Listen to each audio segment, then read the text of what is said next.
Thank you all so much for being here, and good afternoon / good morning, depending on where you are. I'm Ben Stone, Director of Design and Creative Placemaking at the National Endowment for the Arts, going on my 4th week in that role. I'm now counting by weeks rather than days, I'm happy to say. And I'm really happy to kick us off today. I'm going to be very brief because I'm going to be back in about 20 minutes or so after some introductions to talk a little bit about the history of the Art Town program. But just wanted to kick us off by saying, again, thank you for being here. And I just wanted to note when I joined in on our brief tech check just before we all joined each other right now, I was really overwhelmed by the number of folks joining us as members of this resource team and the quality of the work they've all completed. These are the kinds of folks that I've been following along with for more than a decade myself. And I have to admit, when I received my first NEA Art Town grant more than a decade ago, this is the kind of session that I really wish I had the opportunity to join, as we were all figuring out this work in many cases on our own without yet having the connections that are now being established amongst one another. So looking forward to the session today, and I'll be back in just a little bit. And I will now hand things over to Melissa Kim with LISC, Local Initiative Support Coalition. Melissa, take it away. Thanks, Ben. I'm Melissa Kim. I'm the Director of Community Impact at LISC. I'm also the Director of the Our Town Creative Placemaking Technical Assistance Program. And joining me today are my teammates, Margy, Mina, and Rachel, and a lot of resource team members, including Jamie, Scott, Michael, Mark, Marty, and NOCD New York's Karen, Tom, Emily, and Otway. You'll be seeing more of them throughout the session and in breakouts. So team, thank you for all your work to make today's event happen. And as we head into today's session, I want to offer a few community space guidelines. First, your name tag. We invite you to change your Zoom name and to include your pronouns. To do that, you go to rename in the upper right-hand corner of your video.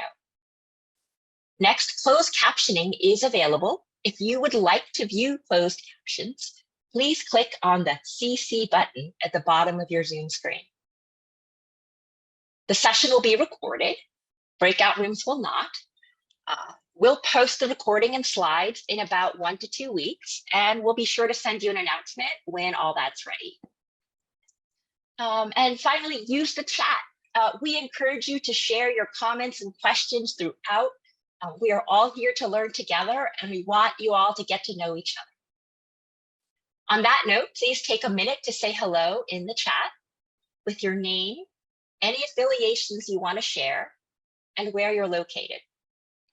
And as you think about the places you inhabit, we offer in the chat a map maintained by Native Land Digital as an important reminder that the places we call home first belonged to Indigenous people. Next, about an hour ago, I emailed you with a link to our workbook for today.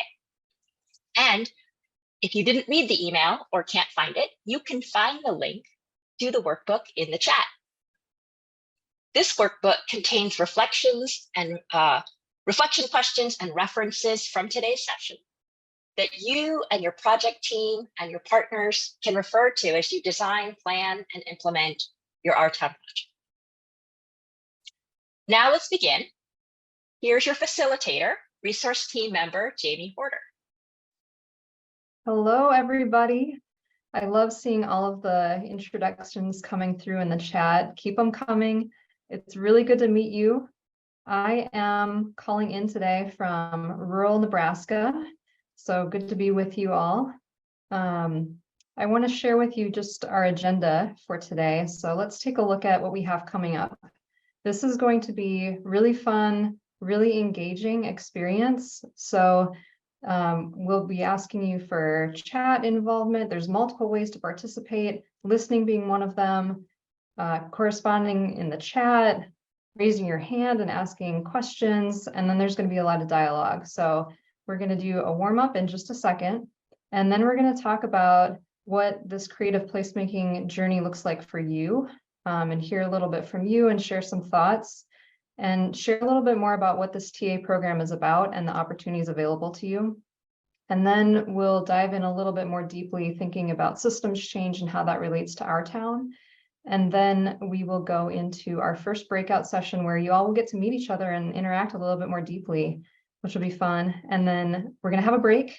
And then leading into kind of the second half of our time together today, we are going to learn about partnerships from Scott Oshima on our resource team. And then Michaele Pride will be talking about engaging your community and ways that that could look. And then we'll share a design example of the creative placemaking process for you to think about, a potential tool for you to use. And then we'll have another breakout again with folks in your same room as before, so you have a little bit more time with each other, and then we'll head into closing.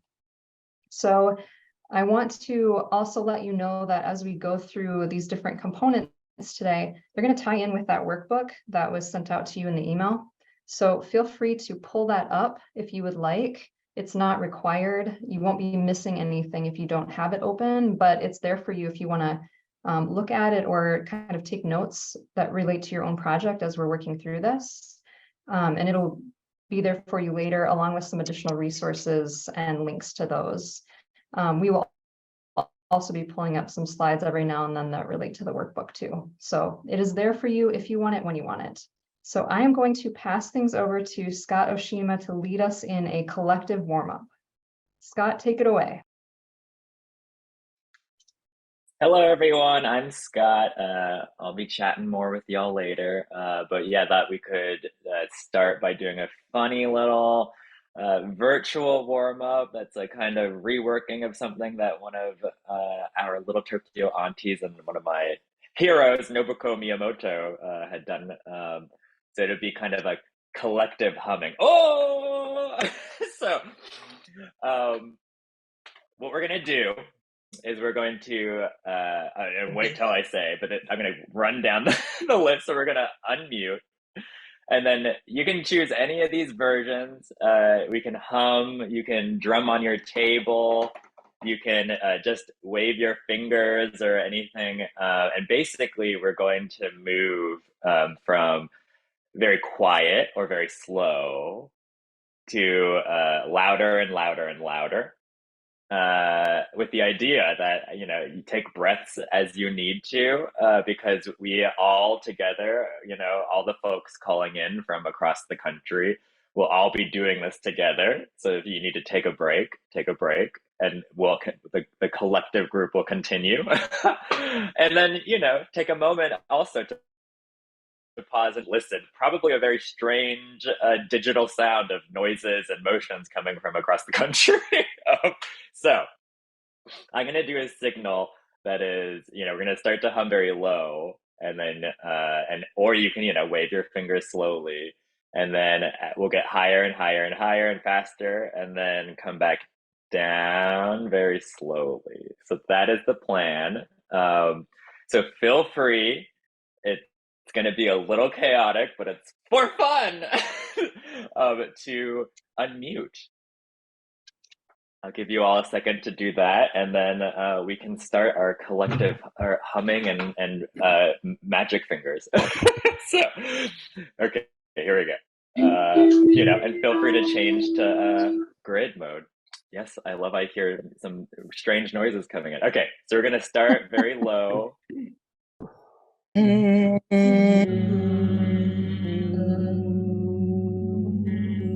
Come up a little bit higher.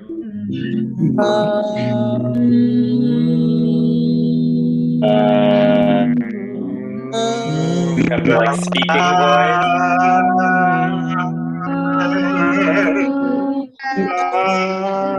A little higher. Yeah. We're gonna get as loud as we can. We're gonna come back down. Break if you need to. Take a listen. Coming. Slowly come down.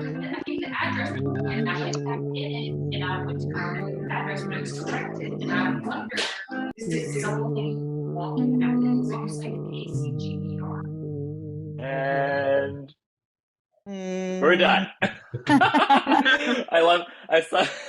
I saw in the note in an open office, love to hear the red the people are probably around you are probably like, what is going on?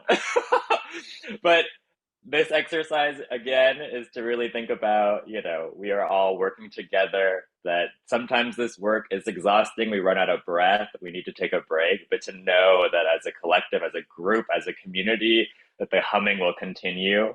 And also just to have a little bit of joy and fun to get this started. So yes, and again, shout out to Nobuko Miyamoto, who shared a version of this that I tweaked for the virtual. So thank you, everyone, and welcome. Thank you, Scott. And just so you all know, this is just a taste of how fun it's going to get when Scott comes back around. So you're in for a real treat today, everybody.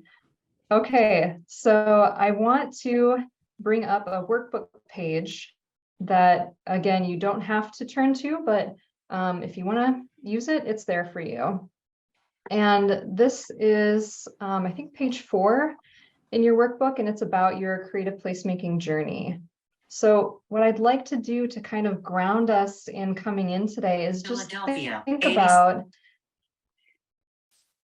think about where you're coming in from as far as where you're at on that journey right now. What is that road like? Maybe it's twisting and turning. Maybe it's right in front of a green light.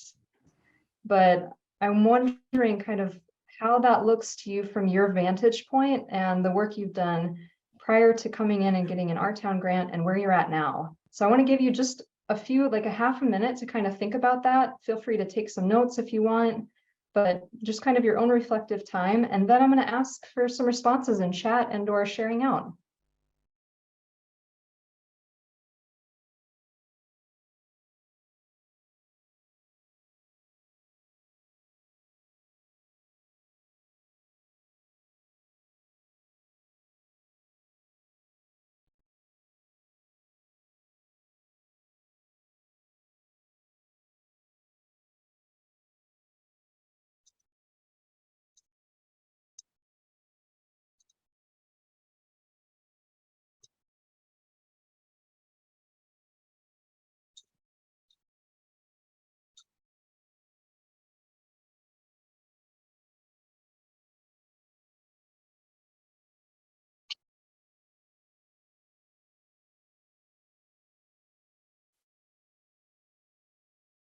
I see the look of concentrating faces. So just take maybe 15 more seconds or so, and we'll see who would like to offer something.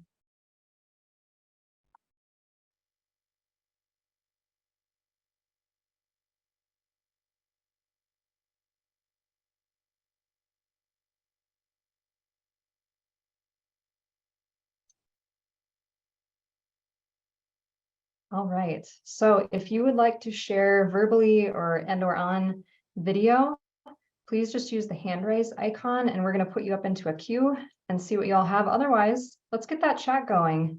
What's your creative placemaking journey look like right now?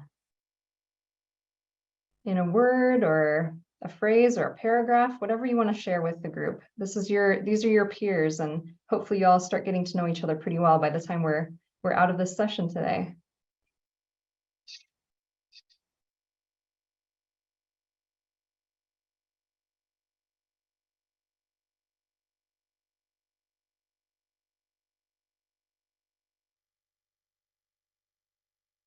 Okay, building a learning community. Well, that sounds awesome. Hey, Jamie, we have a couple of hands up. Okay, great. Oh, okay, I see. Vicky, yes. You're muted. Just go ahead and click on mute there. I just got unmuted. I muted myself. How sad.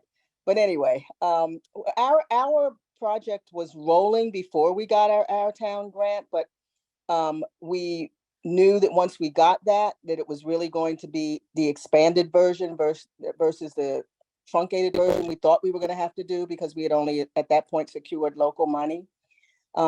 So it really allowed us to just expand our thinking and to engage a few more people in the process that we were putting on hold until we were sure that we could fund them. So And should I say anything at all about what the Oh, project awesome. is? How about just like a quick Twitter version? You'll have a time in your breakouts to kind of take a deeper dive in that, but why don't you say a few words about that? Well, the project has got a long title. It's called the um, Urban Historical Reclamation and Recognition Project, and it's a project to try to capture the cultural community of a 10th Street historic district, which is a Black freedmen's town, one of the last existing in Dallas. And I have a team of artists who were trying to just figure out creatively how we can capture their stories to preserve them. That's kind of it in a nutshell. Awesome. Thank you so much for sharing, Vicki. And that will be really exciting for whoever is in your room to hear a little bit more about your project. And also just acknowledging that sense of expansiveness and being able to do more possibilities. So thank you, Vicki. Let's see, I see Shelley with the hand raised, and everybody feel free to keep going through the chat with more things you'd like to share out about your journey. But Shelley, how about you? Yeah, thank you. I'm with the International Festival of Arts and Ideas. I'm in New Haven, Connecticut, the traditional land of the Quinnipiac people. And we are doing a partnership with neighborhoods in New Haven that we've worked with for a long time to do festivals, many like day-long festivals with them that leads up to a festival we produce in the center of the city in the summer. And we know, because we've been talking to city leadership, that cultural asset mapping, and when we wrote the proposal, that was really what we wanted to focus on, so that there was kind of more of a permanence to some of the information that people just know by living where they live. What's been interesting in initial conversations is that what that looks like is not going to be the same thing in every neighborhood. That rather than using the language cultural asset mapping, we're switching it to like what happens, what's the opportunity to make sure that the richness of this community lives on and is accessible to more people. And so in some communities that looks like maybe an installation in a library. In some places, it looks like maybe supporting them, wanting to put their own museum together. In another one, it might look like a mentorship model, so that the person who has been doing all the organizing has someone to hand it to. And it's been interesting so far to kind of expand our own notion of what does it mean to document and pass on cultural information based on the identity Awesome. of the neighborhood. That sounds like a wonderful project too. Really appreciate you sharing, Shelley. And I think the piece specifically about the community and thinking about how to get them involved and keep them like engaged throughout that whole process is something we're going to be talking about today and then into the future too, but really focusing on that community-centered piece. So thank you for sharing. And anybody else who wants to share, just please keep going in the chat and we'll kind of keep building up our collective stories together and get to know one another. But I want to pass things over to Melissa to just share a little bit about the opportunities that are available to you through this technical assistance program and through your journey. Thank you, Jamie. Hi, it's me again. Today's session is one of a bunch of offerings from the Our Town Creative Placemaking Technical Assistance Program. And all of them are designed to support your Our Town journey. So if you are an Our Town grantee or a partner or an artist involved in an Our Town project, there is something here for you. You'll see here that we offer webinars, peer exchanges, a website with lots of recordings of past sessions and lots of creative placemaking tools, a monthly creative lounge for informal small group discussions, and even one-on-one coaching by our amazing resource team. So if you're interested in one-on-one coaching with a resource team member, sign up for consultation with me. At some point, we'll put the link in the chat and we'll talk. We'll figure out what resource team members or which resource team members you'd like to work with, and then I'll connect you. And you wonder, who else is on this resource team? Well, you've met some of them already, and just a quick collective bio about them. They are artists, designers, community planners and developers, and public art curators. They come from rural and urban areas, from cities and towns of all sizes. They span the country. They are seasoned practitioners. They are innovative. They are great people and they are your resource team. So the resource team is available to you as well as all these offerings, all for free, thanks to the support of the National Endowment for the Arts and LISC. And you may participate in as many or as few of these activities as you like. There's no requirement to participate, and your participation has no bearing on your grant or future applications. We are here for you, so just reach out to us when you need us. That's a lot of information. Don't worry if you didn't get it all, because we'll email it out to you in a couple of days. Next, I want to pass the mic over to Ben Stone and Maya Herring at the NEA.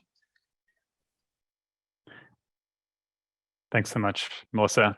I'll just echo really quickly before I jump into what I'm actually supposed to say, that the one-on-one consultations are extremely useful. I know it can always be a little bit intimidating to see some of these folks who have been doing this work for so long, but I guarantee each and every one of you, there's many things you probably know much more about than each of the resource team members. So don't be intimidated. Please take advantage of this opportunity. I'm again, Ben Stone, Director of Creative Placemaking and Design with the NEA, joined by Maya Herring, you'll hear from in just a moment. Maya, we can go ahead to the next slide. I'm going to really quickly go over a very brief history of the Our Town program. This could be a much longer story, but of course we have a lot of other things to get to today. So as many of you are probably aware, and as many of you have even mentioned so far today, this idea of creative placemaking and this work that we're here to discuss today has been going on for a long time. This work has existed much longer than the terminology existed. As one of you mentioned earlier when you were describing your project, many of you have been working on this project before receiving your Our Town funding anyway, so it's not a new concept. It's really just a naming of an idea and a concept that's been around for quite a while. That naming took place back in 2010 with the NEA releasing the white paper Creative Placemaking, first use of the term. And the first round of grants were issued that year in conjunction with the Mayor's Institute on City Design with the NEA, which the NEA also oversees. The Our Town program is really meant to be and has been a three-legged approach to creative placemaking, with the NEA funding projects through the Our Town program, of course, which we're discussing today, working in conjunction with other federal agencies, knowing that they have a big role to play in this cross-sector work as well, and then also supporting the buy-in from foundations and the field support and convening of practitioners through Art Place America, an initiative that sunset about 3 years ago, but was a 10-year initiative before that. Next slide, please. So the Our Town program is unique. Everything the NEA does, I'm sure, is unique. But some of the important distinctions here for the Our Town program. One, this is a grant program that requires a partnership between nonprofits and local governments. As a program that's really about supporting cross-sector relationships, we really feel that having that relationship and that required partnership has been absolutely crucial. It requires, or it forces a connection to the community in which work is taking place, and engages the local leaders that have a lot of oversight over the work that many of you are trying to work on. And two, an important distinction is this work is focused on systems change, on long-term change that will be taking place in your community, supporting artists, culture bearers, and designers in the work that is strengthening your communities, and at the very least strengthening or laying the groundwork for that systems change in the future. Next slide. Our Town, as many of you know, provides $25,000 to $150,000 matching grants for projects the last 1 to 2 years. There have been 13 rounds of these grants so far. Over 700 projects have been funded, more than $52 million have been granted, and a large range of projects and a very varied group of partner configurations have been supported through this program. Just a few different project types that are listed here: arts engagement, cultural planning, design, et cetera. There's really a very long list of types of projects that have been supported. And you can see from the map there that these projects have taken place in all corners of the country. Next. So I'm going to hand it over to Maya to take it from here and talk about the Our Town logic model. Maya. Hi, everyone. My name is Maya Herring. I'm the Our Town specialist. I'm so pleased to be here and share this space with you.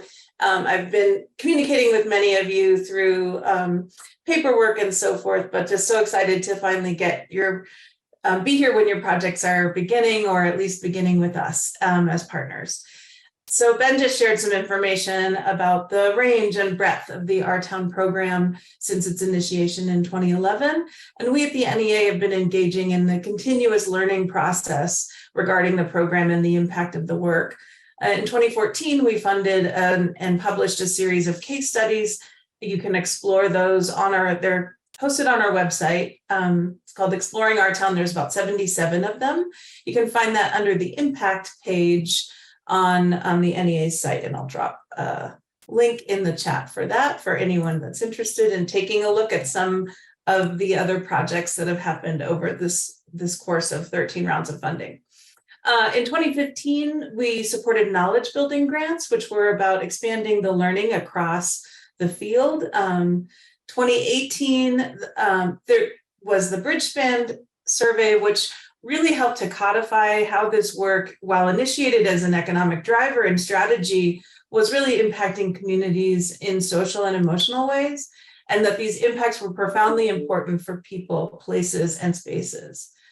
In 2019, we worked with some stakeholders and partners to develop a logic model and theory of change for the Our Town program. And through that, as you can see on the screen, develop this logic model, which really helps to identify what we see as key project inputs and elements that are important for the success of both the projects at the local level, which is what the logic model is really framed around, and then also in terms of our theory of change, how those local impacts ultimately impact at a national level. And we see that artists and cultural bearers and designers are uniquely positioned to imagine new possibilities for communities, connecting folks and places, illuminating and elevating key assets, and energizing around a different issue or enthusiasm for a place. This year, we also added honoring traditions shaped by the lived experience of community residents. And so while not on our logic model, is certainly a tenet of successful programs that we see. So just want to now pivot to talking about some specific project examples and highlight kind of the whole picture, right? So this project was from 2015. This is from the city of Austin, and the grantee was Forklift Dance Works. Project was called My Park, My Pool, My City. And prior to this project, the city of Austin pool infrastructure was really crumbling. There were disconnects between the community and the elected officials in the neighborhoods where the public pools were located.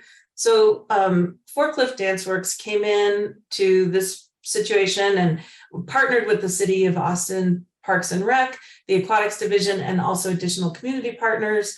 They did school-based workshops, they did town halls, they engaged the residents in understanding and reimagining their relationship to these pools and these parks. Ultimately, there was a performance, a festival that you can view on their website, some videos of. But what this project ultimately did is it led to an increase in civic engagement and demonstrated a role for artists in local government and built social cohesion.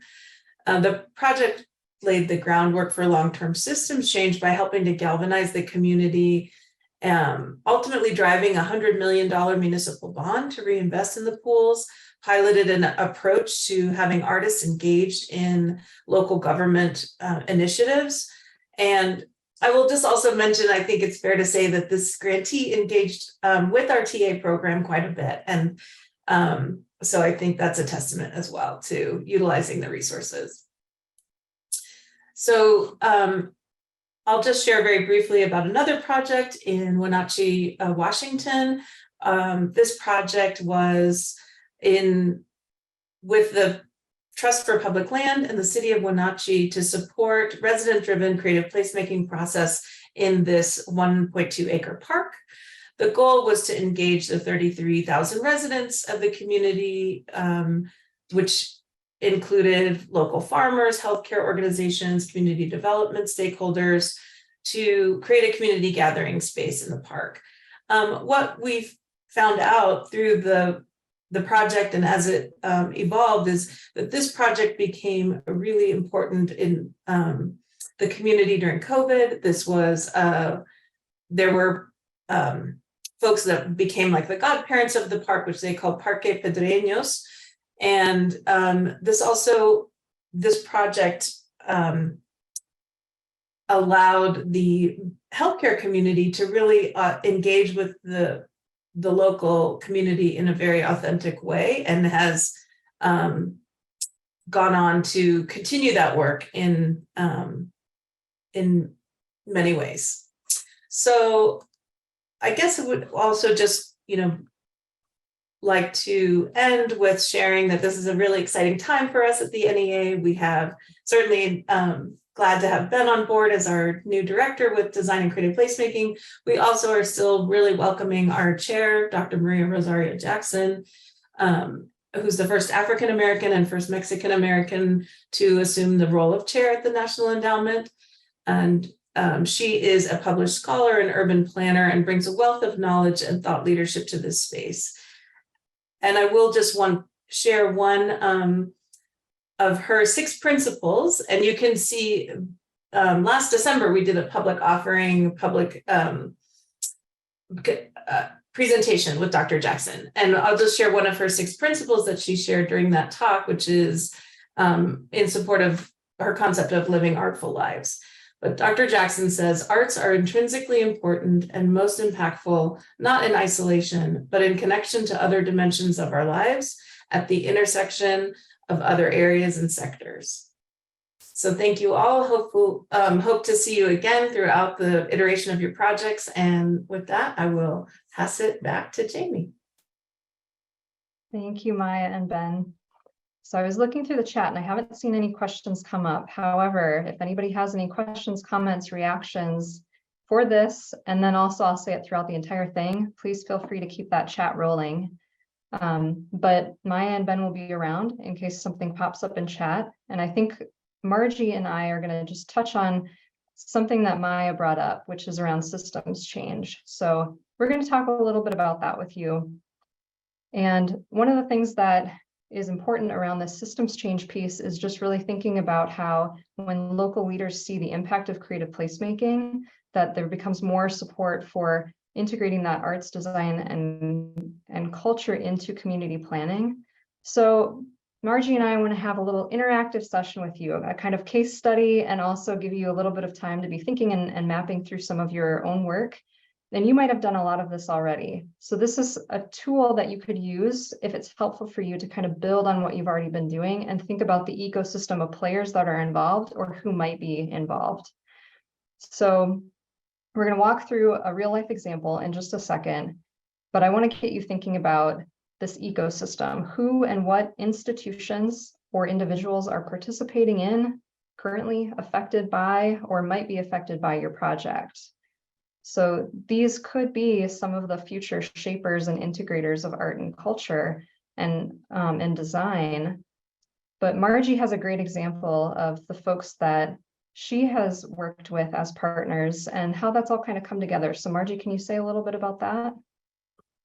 Yes, thanks, Jamie. So this was a project that we completed last summer, and it was a street mural painting project with the goal, a couple of goals. One, kind of bringing people together in a very quickly gentrifying, changing community, and also creating a safe walkway between 2 neighborhood beloved institutions. So our partners, we started with the city because that was part of the mandate of the program we got funding from, and the Department of Transportation and Engineering, because they handle things like street safety, pedestrian bike safety, was our primary partner, but we also worked with the police department. We had partnerships with the 2 institutions that were on either end of the street that we were painting, a neighborhood park and a neighborhood market, a public market, like a farmer's market.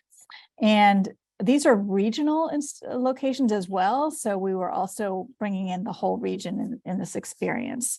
We had a partnership with the Neighborhood Community Council and CDC, and we had both local funders and national funders.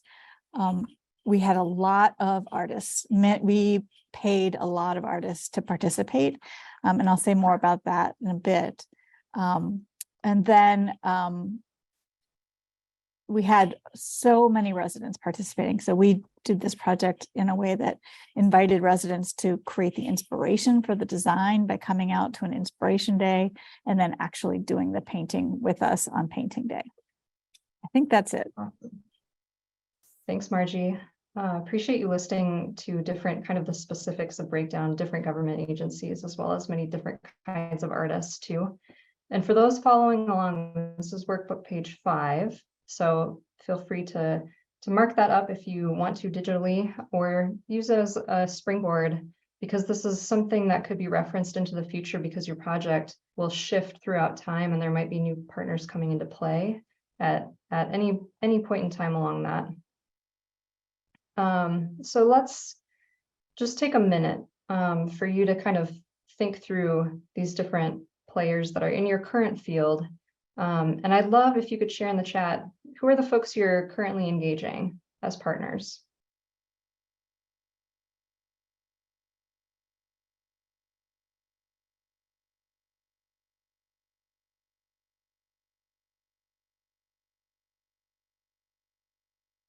Maybe I'll open it up a little bit more even. Who are the folks that you're currently engaging, institutions or individuals, or that you would like to engage?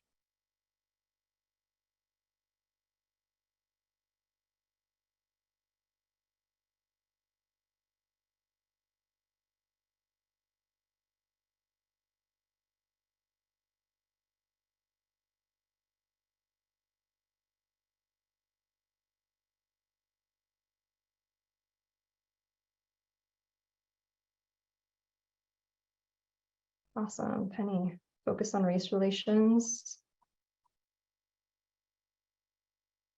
Yes, Arts Alliance. Okay, kids. There's a lot of really interesting examples coming up here in the chat. Local high school, correctional facility. Awesome. Keep them coming, everybody. And as you're thinking about that, let's talk a little bit about systems change and maybe how this could interplay on a local level. So let's go to the next slide. So this is NEA's systems change goal: sustain support and recognition of arts, design, and cultural strategies as integral to every phase of community development across the United States. So we want to have a little challenge for you, which will pop up in a second. Margie's going to share another example, and then I'll give you a little bit of time to think about what this means in your own work and be able to share out with everybody. So let's see that next part of the slide, if you'd advance one. Here's our question to you. In your project and community, what could lead towards long-term change of local support and recognition of arts, design, and cultural strategies? And Margie, I want to pass it to you to share a little bit about your experience. Thanks, Jamie. So this to me is such an exciting part of the way this initiative works, that we're actually changing the way that things happen in our places with these kinds of projects. And so just to give you a couple of examples, in our project, the Department of Transportation and Engineering, which was originally a little bit skeptical of this idea, has now created their own program for street painting to do, social cohesion, bring people together in neighborhoods, and make streets safer for pedestrians and bike riders. So they've actually created a way for every neighborhood that wants to, any group that wants to come forward and do their own project. And then the Cincinnati Police Department, which, for them, it's extra work, helping keep the street closed and keep everyone safe, but they saw it happen. They interacted with residents, that we built new sustained relationships, and they loved it and said, you should really be doing more of this. And then the CDC, which became a partner partway through the project and actually hosted a street fair as part of sort of a community fair as part of this, liked it so much that they came back to us this year and said, we'd like to do it again. We have another intersection that we'd like to paint. We'd like to work with you on that. So we're seeing people adopt this strategy as a way to accomplish other community goals, which is just amazing. I love that, Margie. Thank you. And, even looking through the chat, I think some of this these responses to the first question really tie in with this question around systems change. So I want to give everybody just a quick 30 seconds to think about possibilities here around that long-term change. What could that look like? Even your wild ideas, right, of what could be, and then place it in the chat. Let's get kind of an inspiration board going.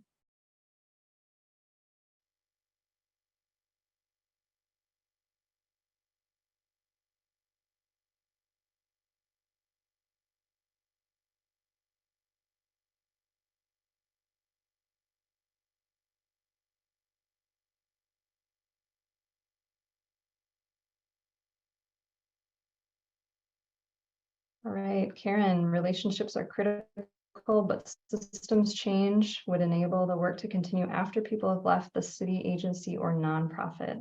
Yes, making a great transition. Public art involved in any city project and any type of developmental project and used for feedback. That's an important piece. Thanks, Penny. All right, I see a couple more coming in, so please feel free to add more. I want to share with you what's coming up next, because this was a lot of information that we just dove into, both through all the things that you're sharing out and then everything that our speakers shared. So we are going to head into some breakouts in just a minute to be able to talk in more depth about your projects, who you are, learn about your peers a little bit, and maybe spend a little time thinking about some things that you just heard, or maybe some systems change things, if time permits. We'll be in those until 3:01 Eastern. After that, we will have a 5-minute break. So you've got an option to take a quick bio break if you want and need. And then following our breakouts, Scott is going to come back again. And I want to have Scott come back in right now to just give us a little preview of the treat that you are about to experience after our breakout session. So Scott, can you share?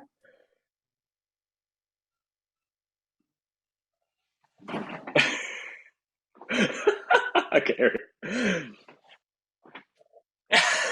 Are you tired of casual dating? Are you ready for something serious, maybe even experimental? My name is Vanessa Lachey, and I'm your host for NEA's Love is Blind, the show where we see if a nonprofit and government agency can fall in love, sight unseen. Is their partnership true? Is their commitment real? Will they make beautiful art together? Or will someone be left behind on their wedding day? Find out during my presentation on partnerships and Michael's presentation on engaging your community right after the break. Oh my goodness. Okay, so you won't want to miss that. So we are now going to zoom into breakout rooms. So we'll see you back when we come in for a share out. Yeah, it's nice to have a sense of what peers are doing, and you all are kind of in the same cohort, so to speak, and I hope we can all leave as friends after this call and be able to reach out to one another when needed, right? But there's a lot of wisdom in this room. I think Ben mentioned that at the beginning too, so don't hesitate to reach out. And I want to add that if a question came up for you, that the TA, the technical assistance team, is available to kind of have a one-on-one and talk through some things. So if you did have something you wanted to connect about, go ahead and add in the chat. You can private chat Melissa to get you in the queue, or your room facilitator, and we'll make sure that somebody reaches out to you. So we have up on our board just a live kind of transcription of like, what are some things that stood out to you from this breakout session together? I want to do this really fast, just kind of really rapid in the chat. Like a word could be, how did you feel connecting with your peers? Something that you learned, or something you want to take with. But let's see what came up for you all.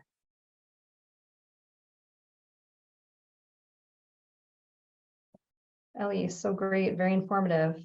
Love chatting with other grantees. Awesome. Yeah. More of that coming in breakout 2. You'll be in your same rooms again. Connectedness is our salvation. Absolutely. Thanks, Vicki. Okay. Planning by example. and impressed by other projects. Great opportunity for future collaborations. Absolutely. Wonderful. We're going to keep these notes going up on the board, so please keep adding in chat. We'll have this as kind of our visual harvest of what we've been doing today, or the conversations that you've had in your individual rooms. So we are next going to head into a break, and we will be in break until 3:10 Eastern time. So what I'll invite you to do is we'll just stay here. You can turn off your video if you like. And then let's circle back at 3:10 and we'll have a wonderful talk on partnerships. So see you in a bit. Hello, hello. Okay, we had something come up from a note from maybe a room or a couple rooms where folks were mentioning they might want to have a randomized room next time and be with somebody new. So I want to get a sense from you, so we have a little time to build out new rooms again. If that's something you'd like to do, or if you want to stick with the same folks you were talking with, could you just like populate the chat with what you would like to see happen? And we might go with kind of majority vote on this to make it easy for our breakout room designer. So let us know if you want randomized rooms or if you want to be back with the same folks you were with. Thank you for that. And I think a few folks are still coming back on. So we might give like another 30 seconds before Scott begins. But I'm very excited to turn this over to Scott Oshima to talk with you about partnerships. And then we're going to have another great conversation following that with Michaele Pride about engaging your community. So we got some cool things coming up. And Scott, I'm going to turn things over to you. Go for it. Hi, everyone, again. Thank you for sticking around after that commercial break. Hello again. I'm Vanessa Lachey, maiden name Scott Oshima. I use they, them, theirs pronouns. I am a member of the resource team, and I am the former director of the Sustainable Little Tokyo Creative Placekeeping Initiative in Los Angeles's Japantown, Little Tokyo. I'm also a member of the National Coalition for Asian Pacific American Community Developers Capacities Creative Placemaking Coalition. And I'm currently here on Duwamish land in Seattle, where I work for For Culture, which is the county's public funding agency, where I'm working to embed and advocate for a lot of these creative placekeeping values and strategies into public philanthropy. So as I go through this presentation, feel free to add any questions, comments in the chat. I'll be helping keep track as well, and my colleagues here will also ping me if I'm missing things. So here we go. Okay, let's see. So here is a presentation on lasting long-term partnerships with me, Vanessa Lachey. So I know you all, I hope many of you and your partners are here. I know, right? So a while ago, months ago, you proposed an Our Town project, and NEA said yes. And now you need to really actually come out of your isolation pods and find out if you're really in love and you can work together. Hopefully this partnership is actually between a nonprofit and organization and a government entity, one of whom, is an arts and cultural organization or focus. And this can be a very difficult partnership at times. Hopefully you've had a chance to work together, but maybe this is your very first chance coming together to find out who you really are. So this Foundations, we can consider this your couples retreat. And this is your chance to really meet face to face, start to get to know each other, and think about some strategies and tips for how to maintain or just to strengthen your partnership together. And you have 2 years until you complete the biggest project yet, your wedding. And hopefully this partnership wasn't just for the money. So as we go on this journey together, I'm going to share a story of one of my favorite thruples Sustainable Little Tokyo, which is actually, they're here in the room, the new director, Celeste, shout out.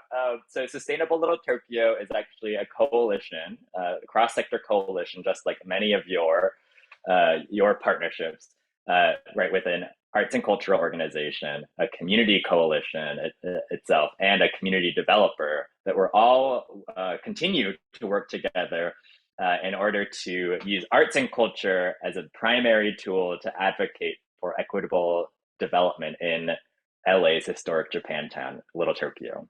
So these are the pieces of land that we continue to fight for.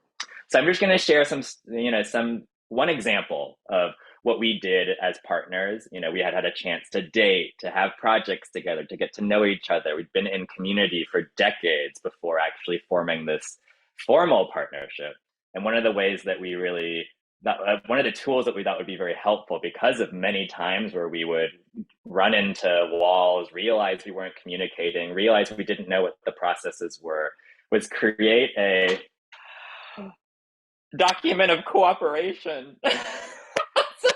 So you can think of this, right, as like a partnership agreement, an MOU. We created this document of cooperations, that wasn't really legally binding, but was really just a way to formalize, like, here is why we're here.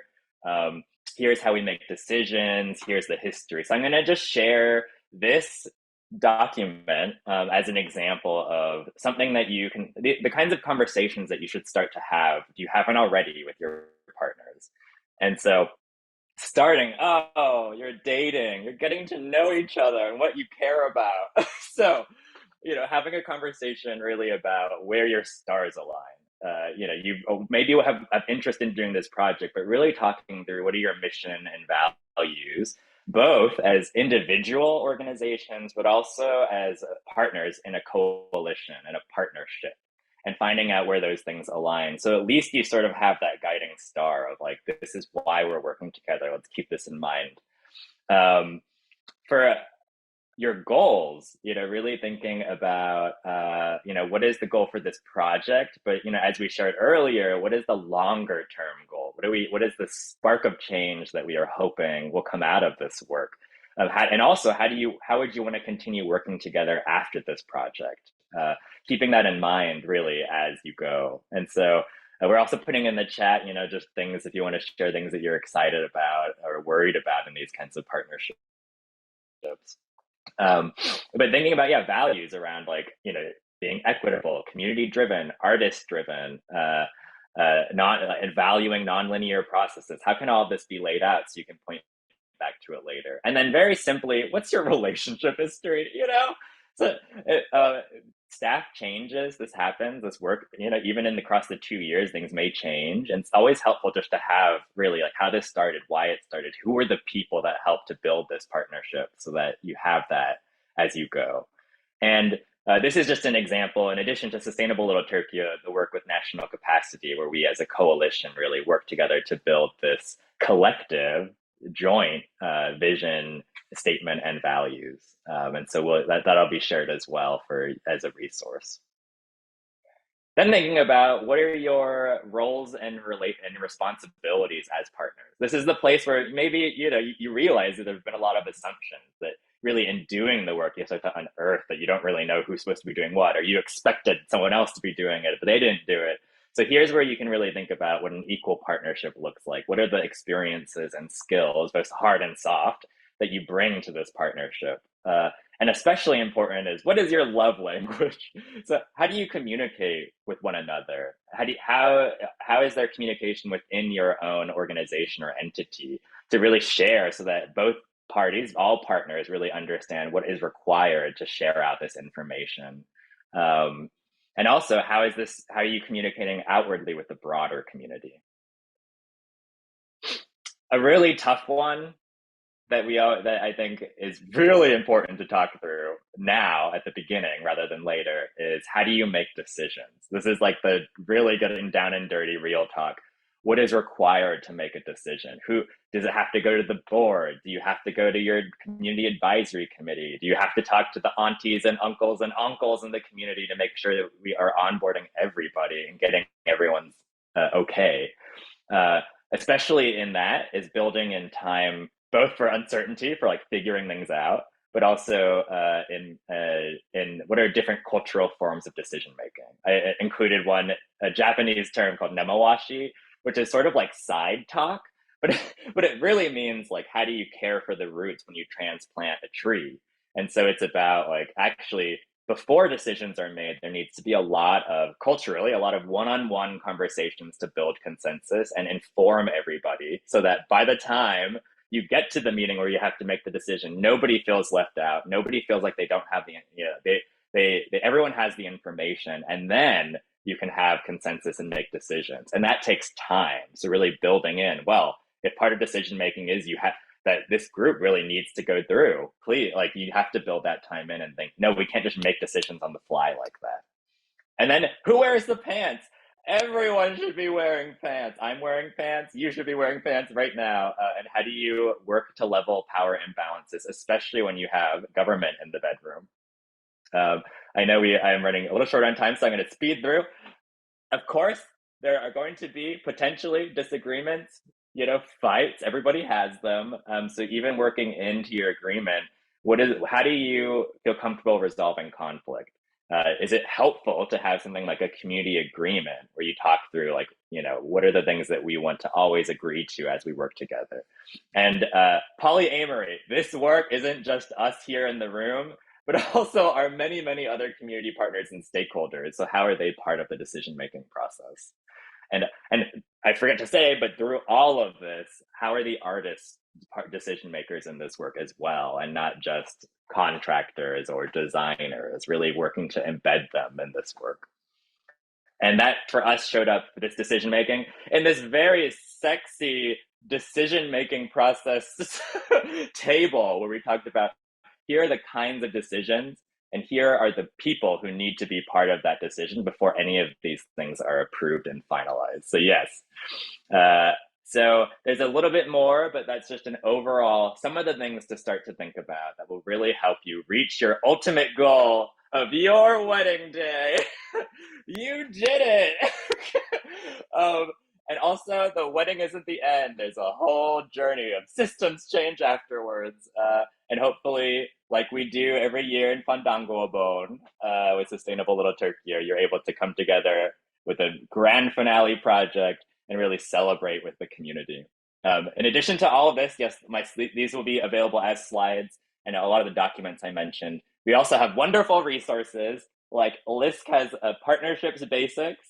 We also have a forum on creative placemaking where you can work together. It has a lot of questions and things to think through when you create shared values.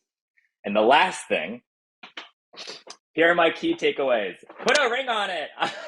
Obviously, you've agreed to this partnership, but like really flesh it out with something like a document of cooperations that really outlines your shared goals, values, process, decisions, everything like that. I think really important. Modeling the kinds of healthy relationships and processes that we're doing with our community with this partnership, right? So how do you embody the values and equitable processes in this process, not just outward with community, right? We want this to be the work as well. And then, of course, live, love, laugh.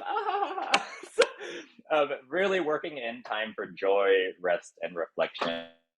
This work is difficult. It takes a lot of energy. This isn't the only job that we have, I'm sure. And so really thinking about, how do you work in that time for rest and celebration? I always have to remind folks to say, like, you did something amazing. Go out and get ice cream or get a drink or whatever. Like, take a moment. And with that, I wish you well. I hope you all have a wonderful NEA wedding. Thank you. Thank you, Scott. Okay, Scott, I want to direct you over to the chat to see if there's anything you might reply to or respond to. And we are going to turn things over to Michaele Pride next to now talk about community engagement with some really cool examples. So Michaele, we're going to transfer things over to you. Thank you, everyone. Good afternoon for most, I think, by now. But my name is Michaele Pride, and I am co-director of the Design and Planning Assistance Center, we fondly call DPAC, at the University of New Mexico, which has been practicing community design since 1969 as a resource for communities throughout the state. I'm also a member of this resource team, like Scott, and I want to +1 everything that Scott said just now. I join you today from the unceded territories of the original peoples and land of Auraria and the broader Denver area, and further acknowledge the labor of enslaved and exploited people that built this country. I want to be sure to say that. Scott's is a difficult and energetic act to follow, but I'm nevertheless very happy to be here with you all today and share my thoughts on the topic of engaging your community in creative placemaking. As you probably know, creative placemaking is both a process and an outcome for community change, and that it can also be an important and valuable partner with community engagement to inform that change. Today, we'll dig a bit deeper, asking what is community engagement really, why is it important, and how do we engage community effectively and equitably? I'll share some examples from my experience at UNM, working with communities where we've been involved in Our Town projects very early in 2012 and most recently in 2020. And like Ben, I really wish I had had this environment to support us back in 2012. But this example, this image actually is from my first street painting project experience with Margy, our very own Margy Waller, in Cincinnati in 2010. And I remember that I am able to navigate these slides. Am I? I just have to be in the right place. Oh, please advance the slide. Thank you. Or maybe that was it. So in engaging our community, I think I might be, did you go back one? Now I'm confused for whatever reason. There should have been a slide in between. It says, what is it and why is it important? There we are. Thank you. Let's see.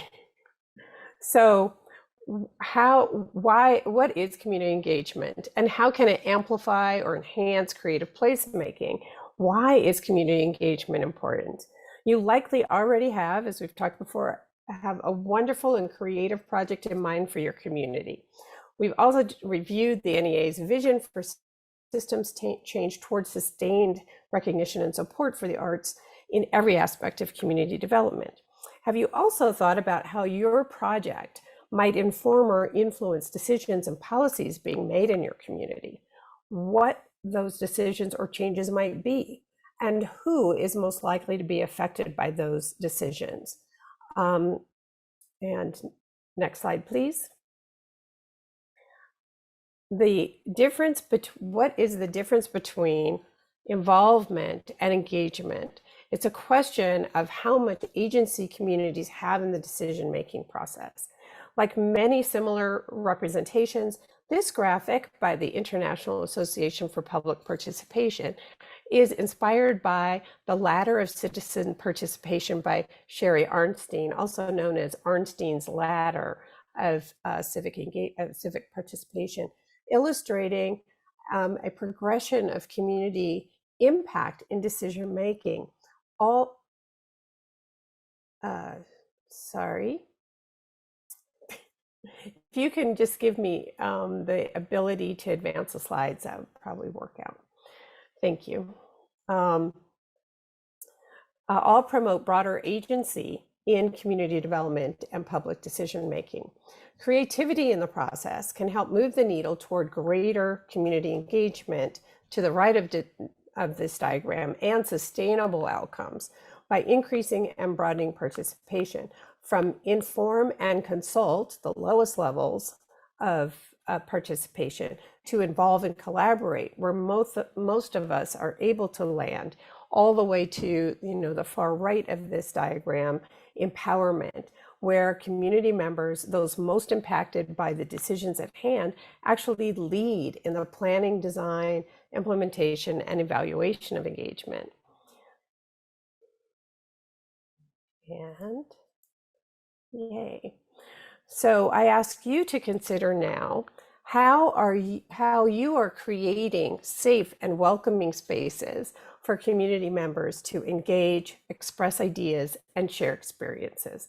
Please think about this question for a moment, then type your responses in the chat, but please don't hit send until I say. And then we'll see a response waterfall, which is an engagement tool that's been handy in virtual settings, especially.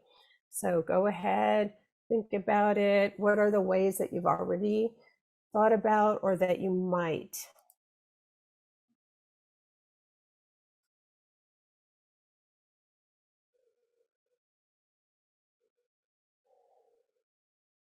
Okay, go.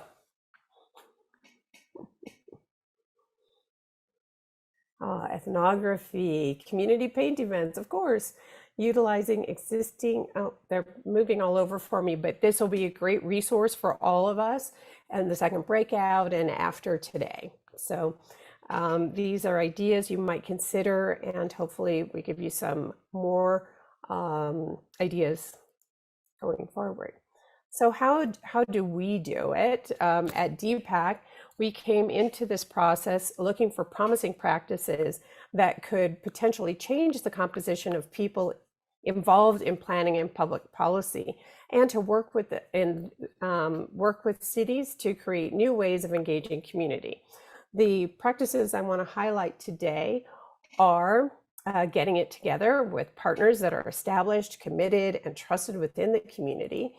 There are some of those partners, to get out to where the people are, when and with whom they feel comfortable, and to make it fun.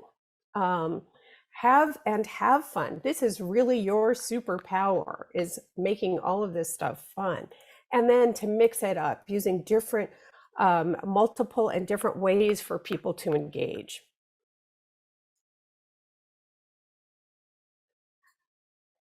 So in getting it together, in this example, well, here, let me step back, sorry.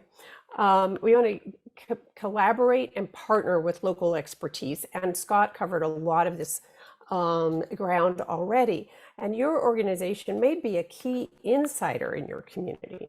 However, as you know, no one organization or project team can truly know how particular changes will impact the larger community. With partners, we can craft processes that reach a range of people, interests, and perspectives.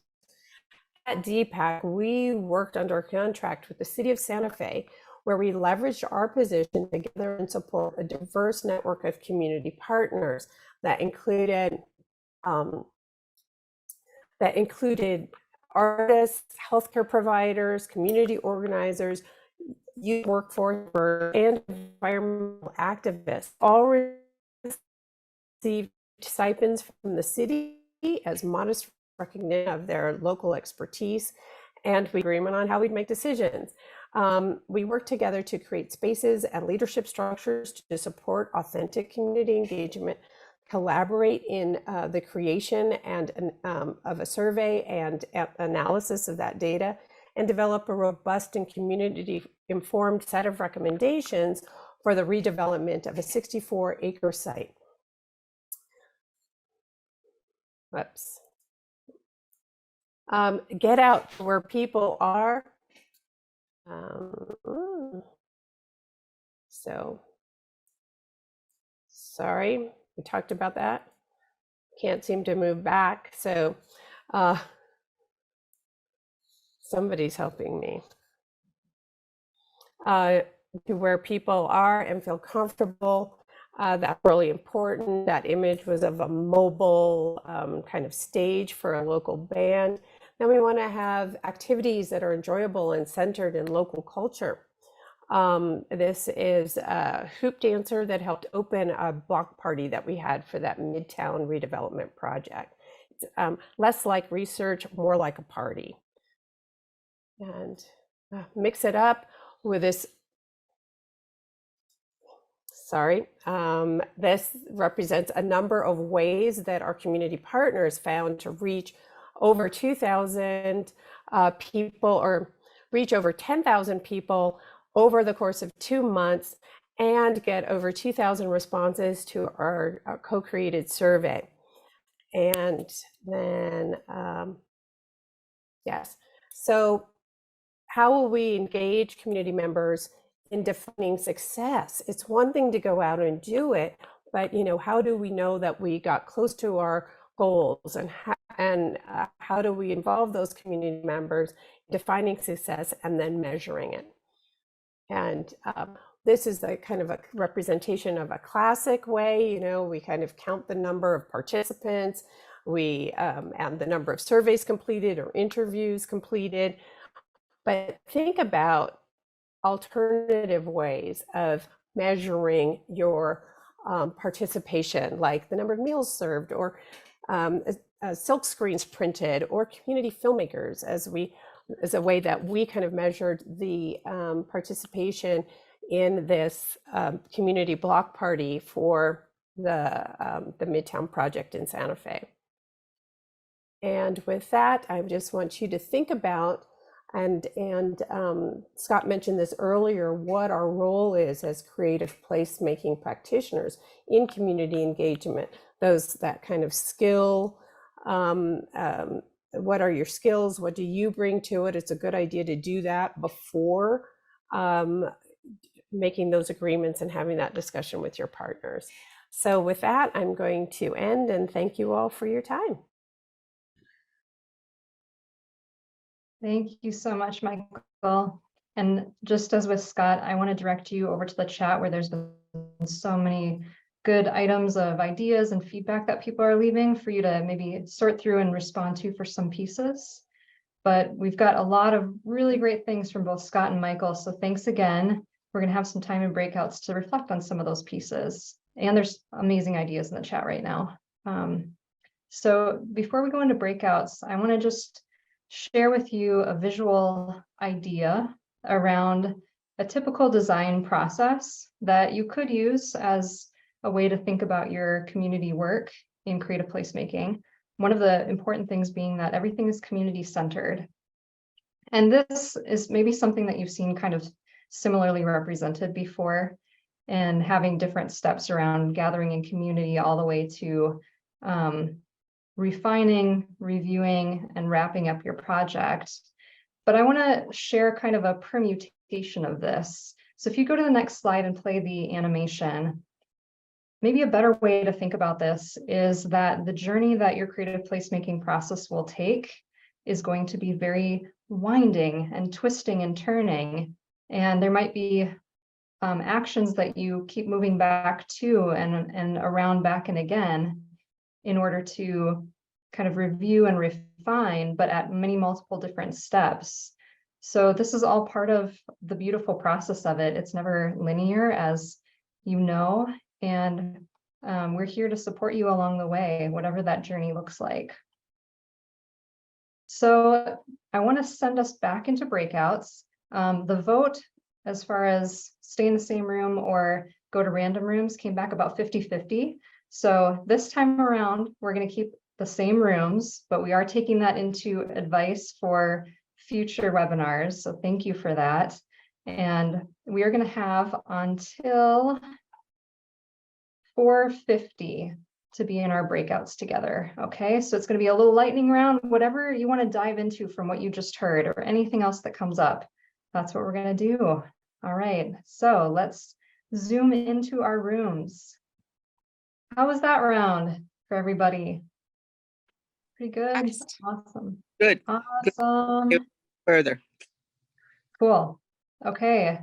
Well, let's keep those connections going after this webinar too, right? We're all peers, a part of a big network making cool change. So do stay in touch with everyone. And, you know, since you didn't have the opportunity to hear what was going on in everybody's room, let's do a quick share out of what were some of the key highlights. So we're going to go around with each of the facilitators to just share a quick 30-second Twitter version of what were some key takeaways. And I also encourage everybody else who is in the rooms to add in chat what was interesting to you. So I'm going to start, and then I need help building a list of the facilitators so I can just pass it on. I wonder if someone could just add in the chat our list so we have an order to go in. So if I could get maybe Margy or our tech working on that to add a quick list for me.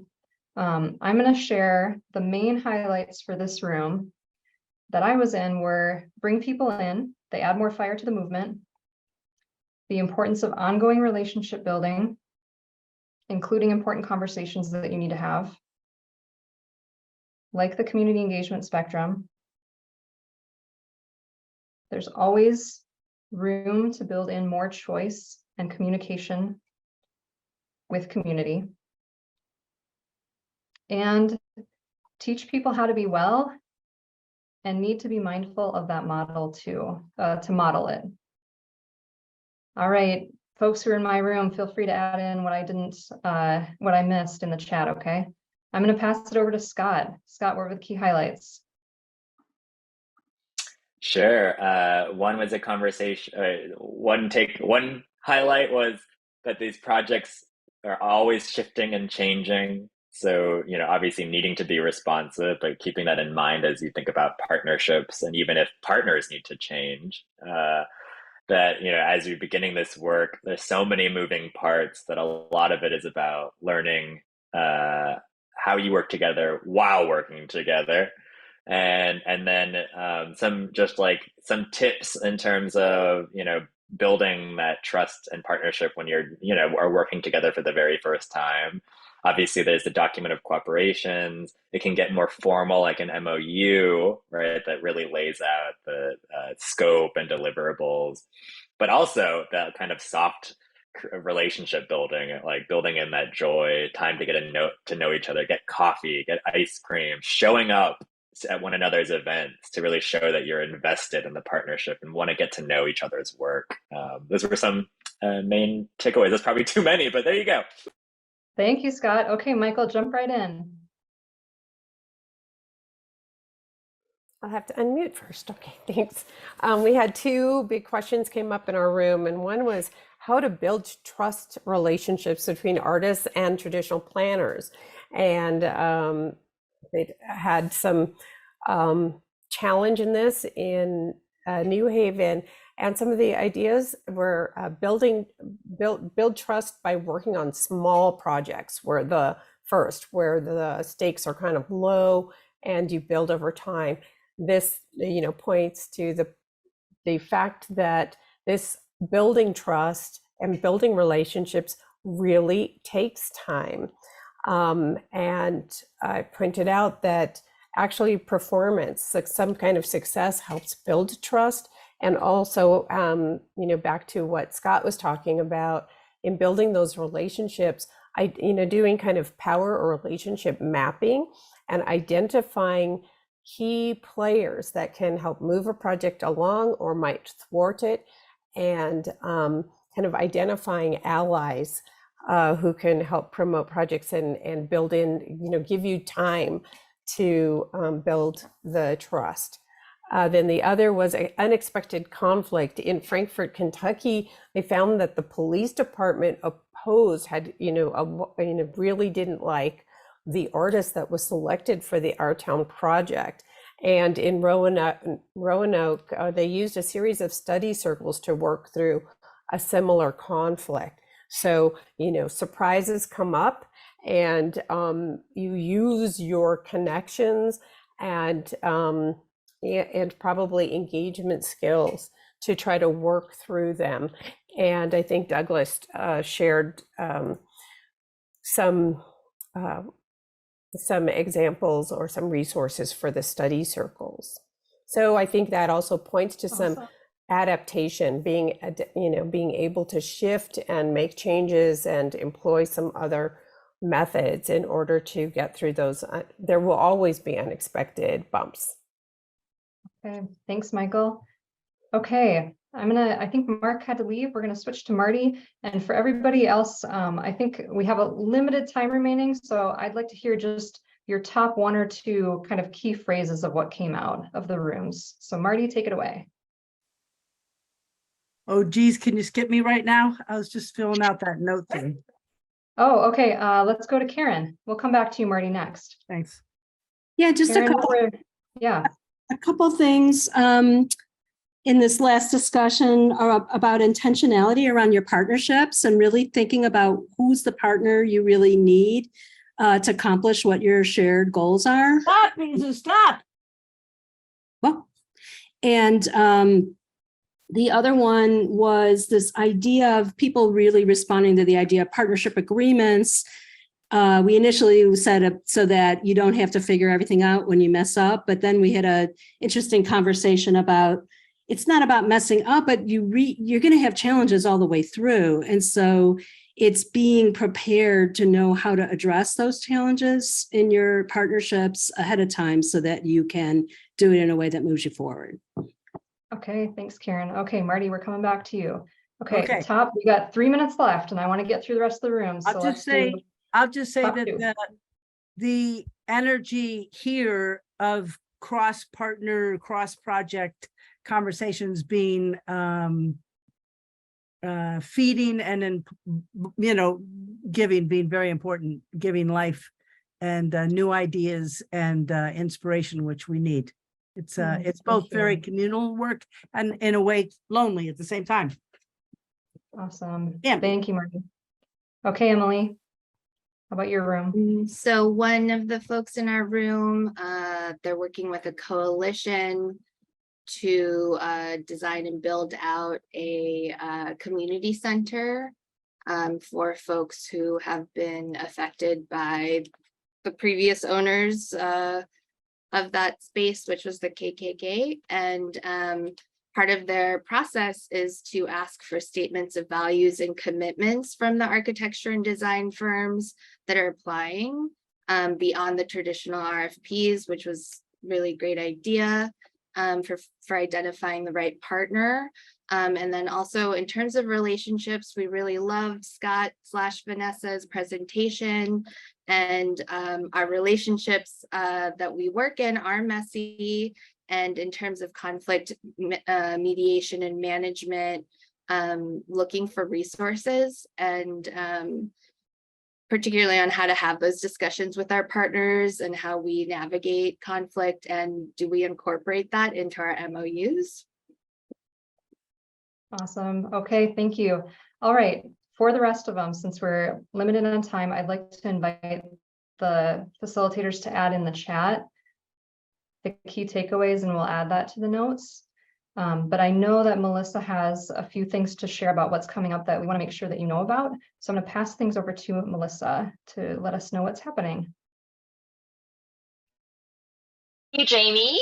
Thank you to Scott and to Michael as well, and to our amazing tech team, Ali and Jess, and to all of you. We want you to we want to know how we can always make the program better for you. So I'm going to ask you to take this very, very quick exit poll so that we can get a sense of how we can continue to tailor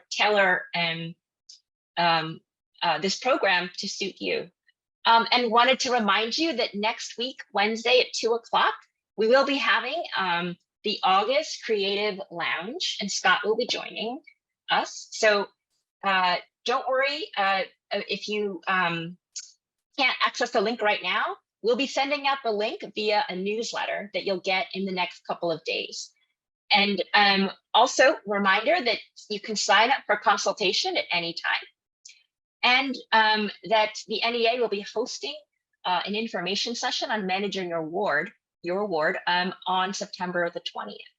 So all of that will be in our newsletter, and you will see that in a couple of days. Okay. Well, with that, on your way out, after you finish that exit poll, if there's any comments, or if you want to unmute really quick, let's just name something that was helpful to you. And I really appreciate all the conversations, everyone. So we'll send you off with that.